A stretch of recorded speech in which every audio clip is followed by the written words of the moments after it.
I'm just having a look around the farm to look at sort of disease levels and in our winter crops and in our spring crops, and this year is proving to be a very low disease pressure year, which is great after last year, which we had a huge amount of yellow rust, chocolate spot in the beans, you name it, we had it.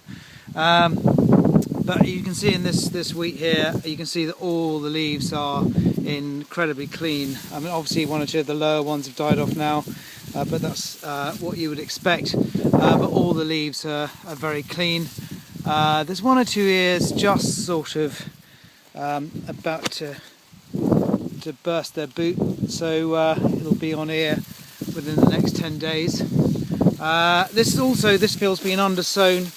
Obviously there's quite a lot of black grass in this field. It's a field of winter wheat after beans, so we're going to be giving up growing winter wheat after beans. There's just too much rubbish in it. We'll have to plant something like triticale or oats, or even a spring crop to get rid of this black grass.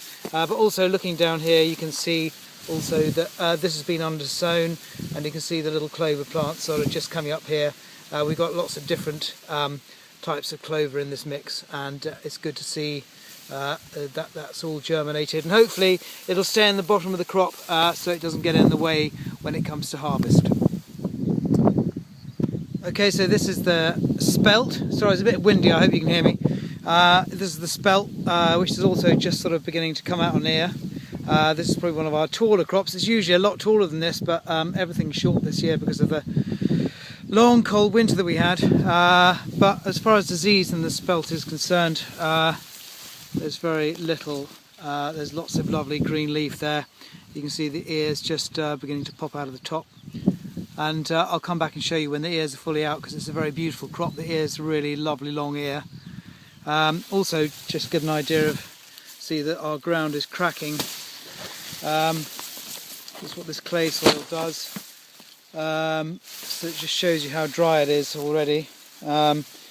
And I think actually some of these crops now are just beginning to need some rain, and also some sunshine to try and fill some of these ears. So hopefully in the next few weeks we'll get a little bit of both. Probably too much to ask for. This is our winter triticale. Sorry, just a massive breeze coming up. This is our winter triticale, which is bringing me a lot of pleasure this year, because it hides a lot of the weeds and also suppresses a lot of the weeds as well. We can see the odd poppy here trying to struggle through. But also, again, like the wheat, it's very clean. There's a good flag leaf there. One or two oats are sort of coming through. We're going to be roguing those not next week, the week after. But it really looks like a really nice crop. No idea what it's going to yield. Now look, this is a little interesting little patch here. See, actually there is some yellow rust on there. So there's a little bit of yellow rust just creeping in. Seems to be a patch just here. So I have to keep an eye on that. But as you walk into the field, you can see that the rest of the crop isn't too bad. But yeah, there is a little bit of rust coming in there, which is not great. Actually, a friend of mine who's also a grower has got some Bonetto. This is, what is this called? It's called Consort. And he said that his Bonetto got quite a lot of yellow rust on. And interesting to see that I came here the other day and there was very little disease in it. But yellow rust is obviously coming in here. Yellow rust is the one that likes cold, dampish conditions, and that's what we've sort of been having. Not as bad as last year, but that's interesting just to see that in the triticale. But other than that, I think, you know, it's looking pretty good. This is just looking at our spring oats. Now, I know the obvious problem in this field is there's a big patch of charlock there in the middle of the field, which we're going to have to get our weed surfers on. The weed surfers have proved to be very good on charlock, so I'm not too worried about that. But the interesting thing here, of course, is that there's no black grass in these spring crops, which is one of the reasons why we're turning to drill some more spring crops, and we're just trying it for the first time this year. But these the spring oats look really nice and clean still, which is great.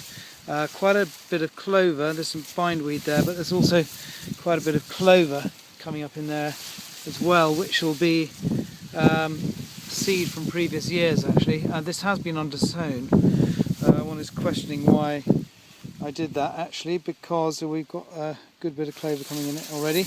Hopefully the oats will keep on top of the clover, so we'll be able to harvest this crop in a reasonable condition.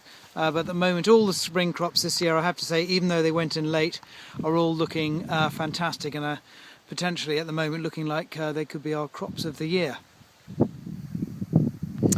This winter barley has also given me quite a lot of pleasure this year because it looks so fantastic. Proved to be a really good weed smotherer. Two different varieties here. One's got a slightly darker awn than the other one, so it looks slightly different. But there's still a lot of green leaf in these barleys. There's a little bit of rust coming in now. There's a little bit of mildew in the bottom. This crop had a bit of poultry manure on it, and it shows it's a lot taller than anything else and it's a lot thicker than anything else. So one of the reasons for going back to a mixed farming system is that hopefully we'll be able to get a bit more mock from our rotation and recycle our nutrients more efficiently. But I personally think that this crop of barley looks as good as any crop of conventional barley around here, so I'm really looking forward to see how it performs when the combine gets in the field. So moving from a sort of a potential success to a potential disaster, these are my winter oats, which are very disappointing this year. One of the reasons for planting them was because last year in the trials they were incredibly competitive and smothered all the weeds, and I thought, brilliant, great, winter oats, that's the way forward. I'm certainly not going to just make a decision on 1 year. I'll definitely try them again next year, but they're very short. Because they're very uncompetitive, they really struggle through the winter. Because they're so uncompetitive, there's a huge amount of blackgrass in them. And we have actually surfed these fields and cut some of the heads off the blackgrass, but essentially most of it's still here. But they don't look too dirty. They're quite clean. Still a lot of green leaf there. The oats are just sort of splitting their boot coming out on here. Incredibly short. I mean, really very, very short indeed. And I don't have really any great hopes for the yield. But I'll definitely try them again next year to see how we get on.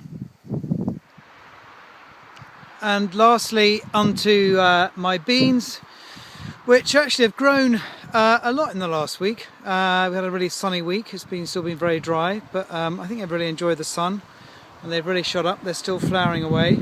If we look down in the crop, there's little bits of chocolate spot in there, but it's still at its sort of non-aggressive phase. So at the moment, I'm not worried about it. But it's something you have to keep a careful eye on, especially at the moment. It's sort of quite cool.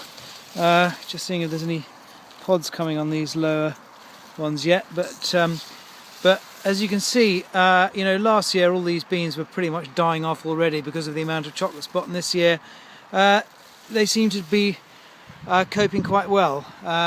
We've got lots of bees on the farm, about 4 or 5 hives, so hopefully on a slightly better day than this they'll be pollinating away. But at the moment the beans are good.